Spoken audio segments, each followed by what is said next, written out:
देखिए, दो तरह के दुख होते हैं, बल्कि तीन तरह के होते हैं। मैं उनमें से दो की बात करूंगा अभी। आप अगर ग्रंथों से भी पूछेंगे तो वो तीन तरह के दुखों की बात करते हैं। एक दुख वो होता है जो आपको चेतन रूप से, कॉन्शियस रूप से करे गए या चुने गए आपके कर्मों के कारण मिलता है।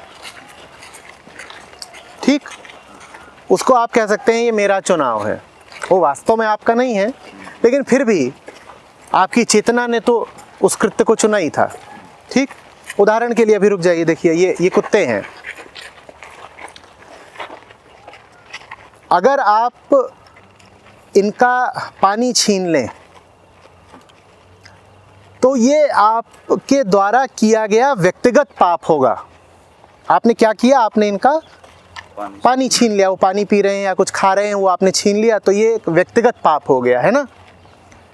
लेकिन आप वाहनों द्वारा और फैक्ट्रियों द्वारा प्रदूषण फैला के इनकी हवा गंदी कर दें,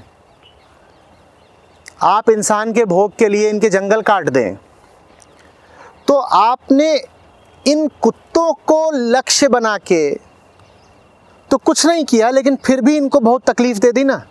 समझना, दिक्कत ये होती है कि दूसरे तरह के पाप हम जब करते हैं तो हमें पता भी नहीं चलता कि हम पापी हैं। बात समझ रहे हो?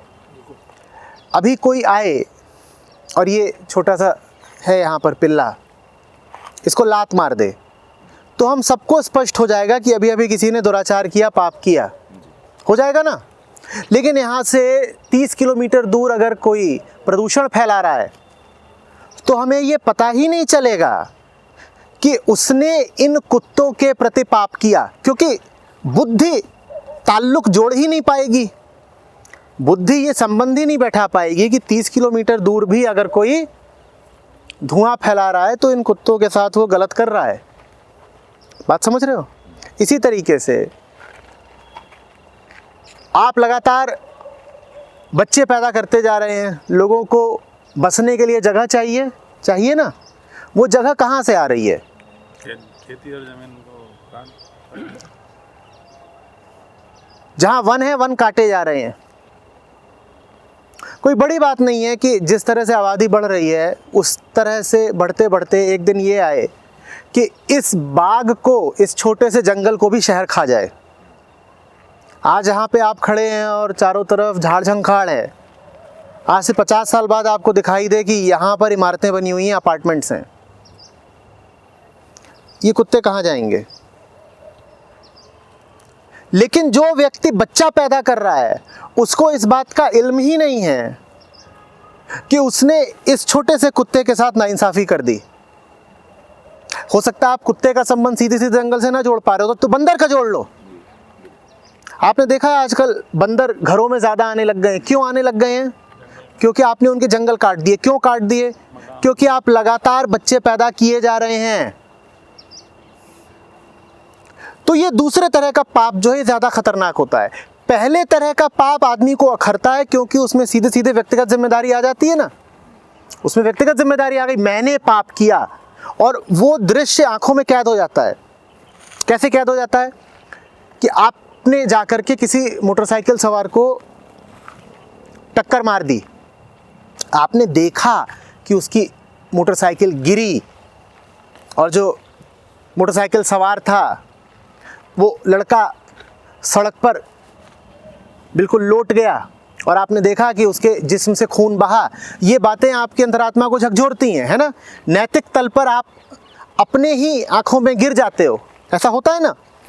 लेकिन अगर आप घूस खाते हो दफ्तर में, आप दफ्तर में घूस खाते हो, सड़क बननी थी, उस सड़क का पैसा आप खा गए, उस सड़क के पैसे से आपने अपना घर बनवा लिया, उस सड़क के पैसे से आपने अपने लड़के बच्चों की पढ़ाई करवा दी, शादी करवा दी, बीवी को गहने दिलवा दिए। अब उस सड़क पे बड़े बड़े गड्ढे हैं, उन गड्ढों पर जाकर कोई मोटरसाइकिल सवार गिर जाता है, मर जाता है। आपको किसी भी तरीके से कोई नैतिक ग्लानि नहीं होती, या होती है?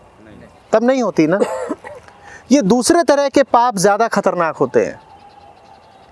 समझ रहे हो? अब आपने कहा कि क्या करें, हमारा आम का बाग है, हमारे पास पशु हैं, क्या करें? क्या करना है, इसके लिए पहले आपको समझना पड़ेगा कि हम में से ज़्यादातर लोग दूसरे तरह के पापों का शिकार हैं। जो ही आप आध्यात्म की तरफ बढ़ते हो वैसे ही पहले तरह के पाप तो छूटने लग जाते हैं। आप कहते हो मैं किसी को मारूंगा नहीं, ये नहीं करूंगा, वो नहीं करूंगा, चोरी नहीं करूंगा, नुकसान नहीं करूंगा, ये सब तो आप छोड़ देते हो आसानी से। लेकिन जो दूसरे तरह के पाप होते हैं वो नहीं छूटते। दूसरे तरह के पाप क्या है?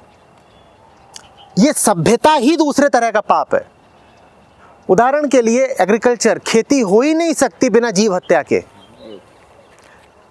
खेती हो ही नहीं सकती बिना पेस्टिसाइड और फर्टिलाइजर के उपयोग के। जो खेती हो सकती है उससे इतना उत्पादन नहीं होगा कि पूरी दुनिया का पेट भर सके। ऑर्गेनिक फार्मिंग आप कर सकते हो, लेकिन उससे आप इतना उत्पादन नहीं कर पाओगे कि 800 करोड़ लोगों का पेट भर पाए। ये जो 800 करोड़ की आबादी आपने खड़ी कर दी है, इसका पेट पालने के लिए आवश्यक हो गया है पेस्टिसाइड डालना, और इसके लिए आवश्यक हो गया है कि आप भर भर के रासायनिक उर्वरकों का प्रयोग करो। और जहां आपने उर्वरक डाले तहां मिट्टी, जानते हैं ना आप, मुझसे बेहतर आप जानते हैं, समझ रहे हो? तो जो दूसरे तरह की गड़बड़ है ये हमने करी नहीं, पर हमारे द्वारा हो रही है लगातार। ये जो दूसरे तरह की गड़बड़ है ये हम नहीं कर रहे, अपने हाथों से नहीं कर रहे। ये एक परंपरा है जिसकी वर्तमान श्रृंखला हम हैं, उस श्रृंखला की वर्तमान कड़ी हम हैं। उससे बाहर आप एक झटके में नहीं आ पाएंगे। एक झटके में इसलिए नहीं आ पाएंगे क्योंकि वो सब कुछ हमारे पांवों के नीचे की ज़मीन बन चुका है। जो बातें आपके व्यक्तिगत अधिकार में हैं उनको तो आप तुरंत कर सकते हैं, पर जो बातें बिल्कुल सामाजिक हो चुकी हैं उनको आप तुरंत नहीं कर पाएंगे। उनको आपको धीरे धीरे करना पड़ेगा।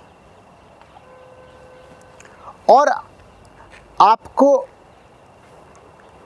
ये जानते हुए भी कि आप पाप में सम्मिलित हैं, धीरज रखना पड़ेगा। आपको ये कहना पड़ेगा कि जन्म ही इसी दुनिया में लिया है, जन्म लेना ही पाप था, तो यही हमको फिर सज़ा मिल रही है कि हम लगातार पाप में भागीदार हुए जा रहे हैं।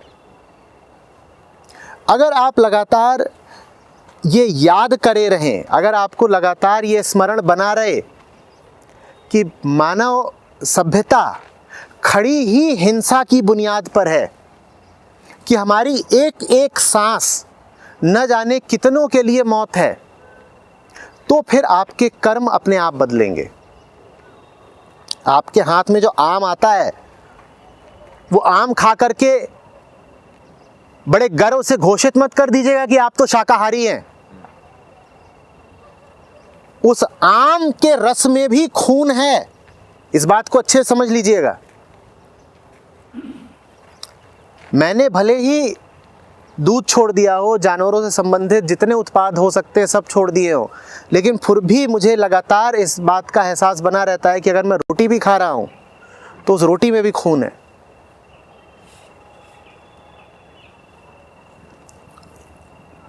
आश्रम है हमारा, वहाँ हम खरगोशों का बड़ा ख्याल रखते हैं। आपको पता है ऑस्ट्रेलिया में खेतों के मालिकों के लिए आवश्यक है कि वो खरगोशों को मारें। सरकार ने नियम बनाया हुआ है, क्योंकि अगर आप खरगोशों को नहीं मारते हो तो आपकी फसल खा जाते हैं। आप किसी खेत के मालिक हैं और आपके खेत में बहुत खरगोश देख लिए गए तो आपकी शिकायत कर दी जाएगी, आपको जेल हो जाएगी। तो ये जो आपके पास अन्न भी आता है ये खून में डूबा हुआ है। इस पृथ्वी पर वास्तव में इतनी जगह है ही नहीं कि 800 करोड़ लोग रह सकें। ये 800 करोड़ लोग हत्या करके ही जीवित रह सकते हैं और हत्या दिन रात कर रहे हैं। और ये 800 करोड़ भी अभी और बढ़ेंगे, तब तक बढ़ते रहेंगे जब तक आप और ज़्यादा बच्चों का स्वागत करते ही जाएंगे, जब तक आप विवाह को बड़ी बात समझते ही जाएंगे, जब तक आप अपने लड़के बच्चों के सर पे चढ़ते ही जाएंगे कि अब तुम 25 के हो गए हो, जल्दी शादी करो, उसके बाद जल्दी बच्चे पैदा करो। समझ रहे हो? इंसान ने जिस दिन तय किया कि अब वो खेती में उतरेगा, वो दिन आदमी द्वारा की जा रही हिंसा को 4 स्तर ऊपर ले गया।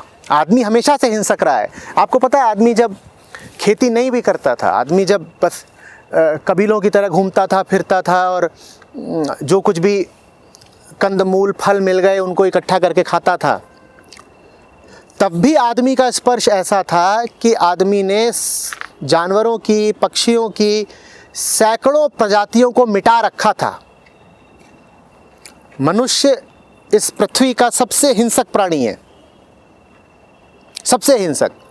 न शेर को हिंसक बोलना, न शार्क को हिंसक बोलना। खेती करनी तो आदमी ने अभी शुरू करी 8-10 हज़ार साल पहले, लेकिन हमारे हाथ खून में उससे बहुत पहले से रंगे हुए हैं। हमने 10, 20, 30 हज़ार साल पहले पशुओं की सैकड़ों प्रजातियां खुद मार दी। क्यों मार दी? क्योंकि हमारे पास बुद्धि है। हमारे पास बुद्धि है, उस बुद्धि का इस्तेमाल हमने यही किया कि किस तरीके से मार के खाएं। आदमी ने अपनी बुद्धि का इस्तेमाल अपनी मुक्ति के लिए नहीं किया है। आदमी ने अपनी बुद्धि का इस्तेमाल किया है अपने स्वाद के लिए, हिंसा के लिए, अपने छोटे छोटे स्वार्थों के लिए। ठीक है? तो हम आप पैदाइश ही आदमी के विकास के उस प्रवाह की है जो प्रवाह रक्त रंजित है। तो हमारी हस्ती के साथ ही बहुत सारी हिंसा और बहुत सारी हत्याएं जुड़ी हुई हैं जो हम लगातार कर ही रहे हैं। इसीलिए फिर जानने वालों ने और सुधारकों ने कहा कि छोटे मोटे बदलाव से काम नहीं चलेगा, टोटल रिवॉल्यूशन चाहिए, a totally different way of living चाहिए। और इसी बात को मैं कहा करता हूं कि व्यक्तिगत मुक्ति की तो बात करो ही मत, ये बेवकूफ़ी की बात है। ये तो कहो ही मत कि अब मैं व्यक्तिगत रूप से सात्विक भोजन करने लग गया हूं, ये पागलपन की बात है, मूर्खता है। कई लोग इसी में बड़ा गुमान मानते हैं। वो कहते हैं देखो साहब, दुनिया कैसी भी हो, हम तो बड़ी सीधी, निर्मल, शुद्ध और सात्विक जिंदगी जीते हैं। अरे तुम कैसे शुद्ध सात्विक जिंदगी जी लोगे? संभव ही नहीं है। सड़क पर चल रहे हो ना, सड़क पर खून है, वो सड़क ऐसे ही नहीं बन गई, सड़क पर ही चलते हो ना। भोजन ही खाते हो ना, भोजन में खून है, तुम कैसी सात्विक जिंदगी जी रहे हो? झूठ। हवा में सांस ले रहे हो ना, हवा में धुआं है, और वो धुआं किस चीज का है? वो लाशों का धुआं है। तुम किस सात्विक जिंदगी की बात कर रहे हो? लेकिन हमें ये बर्दाश्त करना पड़ेगा, हम गुनाह में शरीक हैं। हमने जन्म ऐसे समय पर लिया है कि हम चाहें या ना चाहें हम पाप में सम्मिलित हैं। यही कैद है हमारी। इस कैद से हमें संयुक्त रूप से बाहर आना है। चूँकि ये सभ्यता बहुत बड़े स्केल पर है, इसीलिए इसके खिलाफ विरोध भी दोनों तलों पर चाहिए, व्यक्तिगत तल पर भी और सामूहिक संयुक्त तल पर भी। वो आप जब तक नहीं करेंगे तब तक आम का बाग बना ही रहेगा, तब तक डेयरी इंडस्ट्री बनी ही रहेगी, तब तक मांस का उद्योग बना ही रहेगा। और जो लोग मांस न भी खाते हो, जो लोग डेयरी न भी खाते हो, वो भी भागीदार बने ही रहेंगे। ये बात साफ हो रही है सबको? कोई ये ना सोचे कि मैंने अपने व्यक्तिगत जीवन में शुचिता ला ली, सफाई ला ली, तो मेरा काम तो हो गया, मैं तो तर गया। कुछ नहीं, ऐसा कुछ भी नहीं।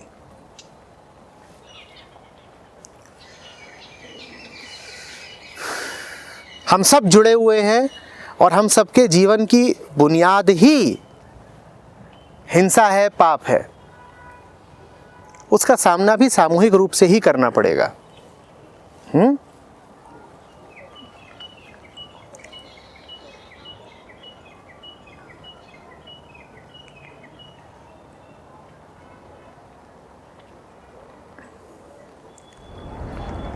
पेड़ हम लोग कितनी तादाद में काटते जा रहे हैं, जबकि एक पेड़ मेरे हिसाब से 30-40 सालों के लिए 10 आदमी को ऑक्सीजन देता है। यानी एक पेड़ काटा तो 30 आदमियों का खून कर दिया हमने।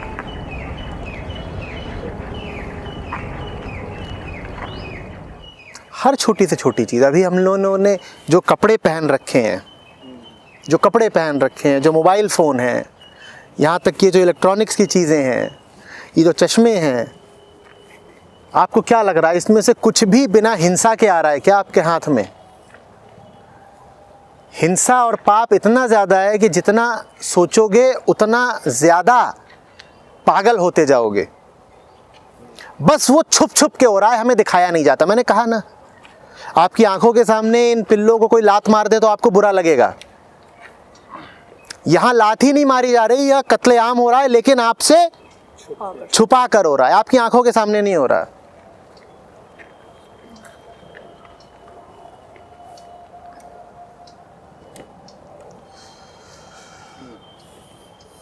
सर इसका मतलब जीने का इससे बेहतर तरीका मतलब कि समाज बिल्कुल हो सकता है, बिल्कुल हो सकता है, लेकिन उसके लिए व्यक्तिगत चेतना से आगे बढ़ना पड़ेगा।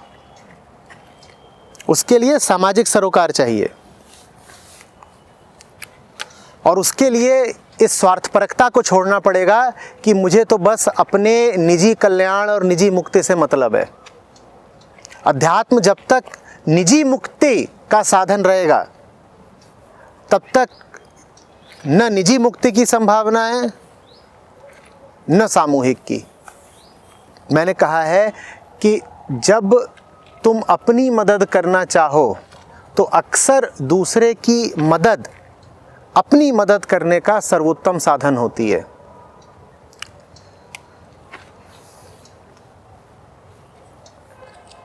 निश्चित रूप से बेहोशी में किसी की मदद करोगे तो उसको और डुबोगे, लेकिन मदद न करना भी कोई रास्ता नहीं है।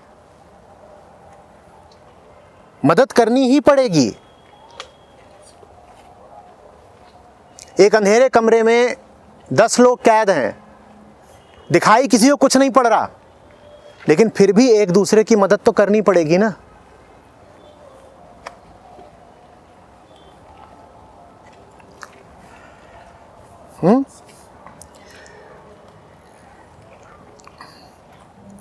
जब आपको एहसास होगा कि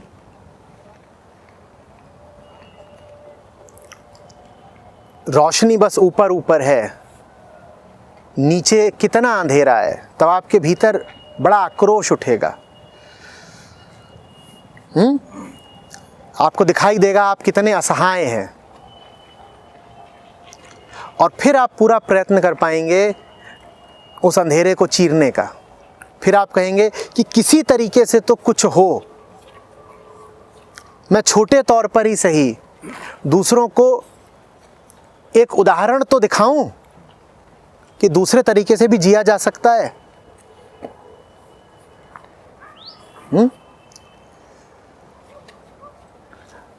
हम इतने पतन में अचानक नहीं गिर गए, और हम जितना गिर गए हैं उससे हम अचानक ही बाहर भी नहीं आ पाएंगे।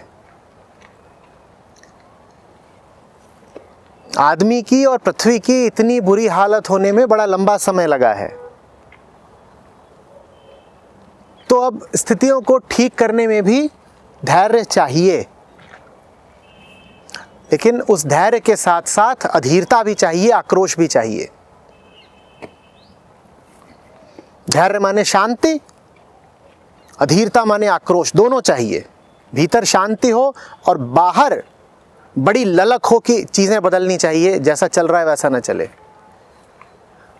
कोई चाहिए किसान जो कहे कि थोड़ा नुकसान झेलने को तैयार हूं, पर कुछ कोशिश तो मुझे करनी है,